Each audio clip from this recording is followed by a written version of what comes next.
តើអ្នកត្រៀមខ្លួនហើយឬនៅថ្ងៃទី5ដល់ថ្ងៃទី7ខែធ្នូឆ្នាំ2025នៅមជ្ឈមណ្ឌលសន្និបាតនៅពិព័រណ៍កោះពេជ្រព្រឹត្តិការណ៍ដ៏អស្ចារ្យដែលបំធ្លាប់មាននៅក្នុងវិស័យ Digital វេទិការដ្ឋាភិបាល Digital ឆ្នាំ2025និងពិព័រណ៍រដ្ឋាភិបាល Digital និងបច្ចេកវិទ្យា Digital កម្ពុជាអន្តរជាតិក្រោមប្រធានបទការពន្លឿនអនាគត Digital អភិបាលកិច្ចកំណើននិងភាពជាដៃគូសកលការបង្ហាញអំពីបច្ចេកវិទ្យា Digital ថ្មីៗនិងដំណើរឆ្ពោះទៅបរិវត្តកម្ម Digital នៅកម្ពុជា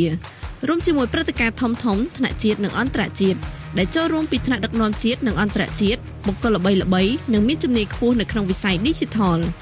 ការតាំងពិព័រណ៍ពីបណ្ដាក្រុមហ៊ុនបច្ចេកវិទ្យា Digital ជាច្រើនទាំងកម្រិតជាតិនិងអន្តរជាតិការផ្ដល់ជូននូវកម្មវិធីថ្នាលដំណោះស្រាយថ្មីដល់អ្នកចូលរួមការស្វែងរកដៃគូវិនិយោគការផ្ដល់នូវឱកាសការងារការស្វែងយល់ពីជំនាញបច្ចេកវិទ្យា Digital និងការជួបជុំរវាងក្រុមហ៊ុនធុរកិច្ចថ្មី Digital និងក្រុមហ៊ុនបច្ចេកវិទ្យាល្បីៗ